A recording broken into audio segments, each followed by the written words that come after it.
Big Tane here. Have you ever had a customer where you've told them the news on their car? They said, hey, you know what? I don't want to fix it. It's not worth that much to get it fixed.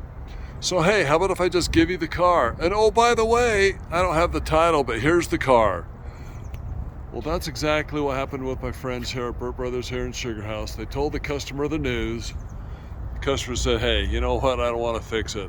So there they are now with this car sitting there taking up valuable space. And they said, hey, Big Tane, can you help us with that? Absolutely. I got the name of the customer. I reached out to the customer. The customer said, hey, but I don't have the title to the car. I says, you know what? I've got a plan for that. Literally within 15 minutes after I reached out to the customer, problem solved.